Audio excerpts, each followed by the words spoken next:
Hello আসসালামু আলাইকুম, welcome back to my channel Muntas kitchen. আজকে আমি আপনাদেরকে তৈরি করে দেখাবো বাসায় কিভাবে ফুলকো এবং নরম তুলতুলে পরোটা তৈরি করা যায় সেই রেসিপিটাই। পুরোটা টিপস অ্যান্ড ট্রিক সহকারে এই রেসিপি আমি আপনাদের সাথে শেয়ার করছি, আশা করি আপনাদের ভালো লাগবে। তো চলুন দেখা যাক। প্রথমে একটি মিক্সিং বলে নিয়ে নিচ্ছি আমি মেজারমেন্ট কাপের 2 কাপ পরিমাণ ময়দা। আপনারা চাইলে এখানে ময়দার পরিবর্তে আটাও নিতে পারেন। এখন দিয়ে দিচ্ছি 2 টেবিল চামচ পরিমাণ গুঁড়ো দুধ। আর এই গুঁড়ো দুধটা আপনারা চাইলে এখানে স্কিপ করতে পারেন, তবে দিলে ভালো একটা টেস্ট আসে। দিয়ে দিলাম 1 টেবিল চামচ পরিমাণ চিনি আর দিয়ে দিচ্ছি স্বাদ মতো কিছুটা লবণ। এখন শুকনো উপকরণগুলো একটু হাত দিয়ে মিশিয়ে নিচ্ছি। আর এখন এর মধ্যে আমি অ্যাড করব 2 টেবিল চামচ পরিমাণ সয়াবিন তেল। আপনারা চাইলে এখানে সয়াবিন তেলের পরিবর্তে বাটারও দিতে পারেন, তবে সেক্ষেত্রে পরোটার টেস্ট কিন্তু আরও ভালো আসবে। এখন তেলটা দিয়ে শুকনো উপকরণগুলো আমি আবারও মিশিয়ে নিচ্ছি, আর এই কাজটা কিন্তু হাত দিয়ে ভালোভাবে করতে হবে। তো আমার এটা কিন্তু এখানে মেশানো হয়ে গিয়েছে। আর এখন এখানে আমি নিয়েছি 1 কাপ পরিমাণ পানি। পানিটা নিয়েছি কুসুম গরম পানি, আমার আঙ্গুল গরম সহ্য করার মতো। এখন এখানে আমি অল্প অল্প করে পানি অ্যাড করব। পানিটা কিন্তু একেবারে দিতে যাবে না, তাহলে ডোটা কিন্তু নরম হয়ে যেতে পারে। তো এখানে অল্প অল্প পানি অ্যাড করব আর সফট একটা ডো তৈরি করে নেব। আপনার ডোটা যতটা সফট হবে আপনার পরোটাও কিন্তু ততই সফট হবে।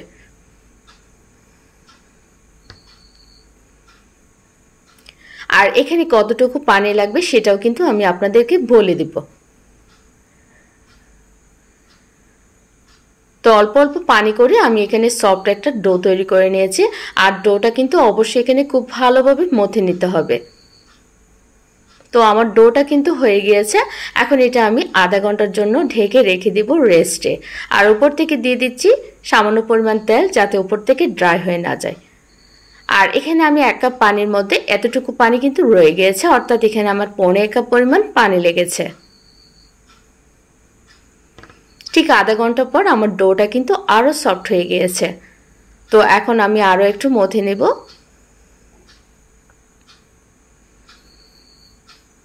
এখন ডোটা মথে নেওয়ার পর এখান থেকে আমি ছোট ছোট লেচি কেটে নেব। আজকে 2 কাপ ময়দা দিয়ে এখানে আমি 6টা পরোটা তৈরি করব। তবে আপনার পরোটার সাইজ ছোট বড় করে নিতে পারেন, সেটা আপনাদের পছন্দ অনুযায়ী। এখন প্রত্যেকটি লেচিকে আমি এইভাবে গোল গোল করে রাউন্ড শেপ করে নেব। এটা আমার বেলার সুবিধার্থে করে নিচ্ছি। তো এইভাবে আমি এখানে সবগুলো করে নিয়েছি। আর একটি লেচি রেখে আমি বাকি লেচিগুলো এভাবে বোলের মধ্যে রেখে দেব। আর অবশ্যই ঢাকনা দিয়ে ঢেকে রেখে দেব, যাতে উপর থেকে ড্রাই হয়ে না যায়। এখন এখানে একটি লেচি নিয়ে আমি রুটি তৈরি করে নেব। বাসায় নর্মালি আমরা যেরকম রুটি তৈরি করি সেভাবে একটা পাতলা রুটি তৈরি করে নেব।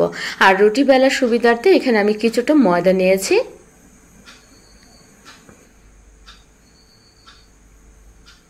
তো আপনারা দেখতে পাচ্ছেন এখানে আমি পাতলা একটা রুটি তৈরি করে নিয়েছি। এখন রুটির উপর আমি দিয়ে দিচ্ছি আধা চামচ পরিমাণ তেল। তেলটা দিয়ে ব্রাশের সাহায্যে আমি একটু চারপাশে তেলটা ব্রাশ করে দিচ্ছি। আপনারা চাইলে এটা হাত দিয়েও কাজটা করতে পারেন। তেলটা ব্রাশ করে দেওয়ার পর এখন উপর থেকে দিয়ে দিচ্ছি কিছুটা ময়দা। আর এভাবে ময়দাটা দিলে পরোটার লেয়ারটা কিন্তু খুব ভালো হয়। এখন এটা এক পাশ থেকে তুলে আমি হালকা একটু চেপে দিচ্ছি, একইভাবে অপর পাশটাও তুলে দিচ্ছি। আর এই কাজটা কিন্তু বলে বোঝানো সম্ভব না, আপনারা ভিডিওটা দেখলেই কিন্তু বুঝতে পারবেন। তো এইভাবে আমি সবগুলো এখানে বানিয়ে নেব। এখন এই পরোটাটা আমি বেলে নেব। আর এটা বেলার জন্য এখানে যদি আপনাদের ময়দার প্রয়োজন হয় সেক্ষেত্রে এটা নিতে পারেন। আর পরোটা কতটুকু মোটা করবেন কতটুকু পাতলা করবেন সেটা কিন্তু সম্পূর্ণ আপনার ইচ্ছা অনুযায়ী। তো এখানে আছে আমি পরোটাটা খুব বেশি পাতলাও করব না, আবার খুব বেশি মোটাও করব না। আমি নর্মাল একটা পরোটা তৈরি করে নিচ্ছি। তো আমার পরোটা কিন্তু এখানে হয়ে গিয়েছে, আমি আপনাদেরকে একটু দেখিয়ে দিচ্ছি।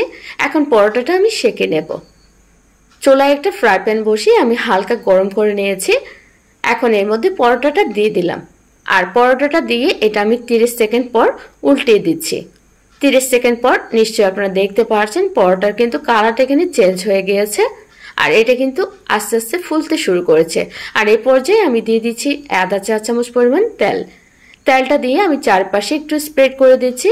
আর এটা আমি আবারও উল্টিয়ে দিচ্ছি। আর এদিকে কিন্তু কালার আসতে অলরেডি শুরু করে দিয়েছে। এখন এর উপরও আমি দিয়ে দিচ্ছি আধা চামচ পরিমাণ তেল। আর এই পরোটা ভাজার সময় খুব একটা তেল লাগে না, আপনারা চাইলে এখানে তেলের পরিবর্তে কিন্তু বাটারও দিতে পারেন, তবে সেক্ষেত্রে পরোটার টেস্ট কিন্তু দ্বিগুণ হয়ে যাবে। আর স্প্যাচুলার সাহায্যে এভাবে একটু চেপে চেপে দেখবেন, তাহলে কিন্তু পরোটাটা অনেক বেশি ফুলকো হবে। আপনারা নিশ্চয়ই দেখে বুঝতে পারছেন পরোটাটা কিন্তু অনেক বেশি ফুলকো হয়েছে। আর এভাবে একটু স্প্যাচুলার সাহায্যে ঘুরিয়ে ঘুরিয়ে দিবেন, যাতে চারদিকে সুন্দর একটা কালার চলে আসে। আর যারা তেল খেতে পছন্দ করেন না, আপনারা কিন্তু এখানে চাইলে তেল ছাড়াও এই পরোটাগুলো ভেজে নিতে পারেন, এতেও কিন্তু পরোটাগুলোর টেস্ট খুব ভালো হয়। তো আমার পরোটা কিন্তু এখানে ভাজা হয়ে গিয়েছে, এখন এটা আমি চুলা থেকে নামিয়ে নিচ্ছি। আর দ্বিতীয় পরোটাটা ভাজার সময় অবশ্যই এরকম টিস্যু পেপারের সাহায্যে তেলটা মুছে নেবেন, তাহলে পরোটাগুলো খুব সুন্দর হবে। তো আমার প্রত্যেকটি পরোটা এখানে ভাজা হয়ে গিয়েছে, আর পরোটাগুলো এতটা সুন্দর হয়েছে, এতটা সফট হয়েছে, আপনারা কিন্তু বাসায় ট্রাই করলেই বুঝতে পারবেন। আর এটাতে গুঁড়ো দুধ দেওয়ার ফলে এই পরোটাগুলো অনেক বেশি মজার হয়ে থাকে। আপনারা চাইলে এটা চায়ের সাথেও সার্ভ করতে পারেন অথবা মাংসের সাথেও সার্ভ করতে পারেন। তো আশা করি ভিডিওটা ভালো লেগেছে, ভালো লাগলে অবশ্যই লাইক দিবেন এবং ফ্রেন্ডস অ্যান্ড ফ্যামিলির সাথে শেয়ার করবেন। আর আমার রেসিপিগুলো পেতে আপনারা অবশ্যই চ্যানেলটা সাবস্ক্রাইব করবেন এবং পেজে লাইক দিয়ে ফলো করবেন। সবাই ভালো থাকবেন, আমার জন্য দোয়া করবেন। সামনে কোনো নতুন রেসিপি নিয়ে আবারও হাজির হব। টিল দেন ভালো থাকবেন, সুস্থ থাকবেন। আল্লাহ হাফিজ।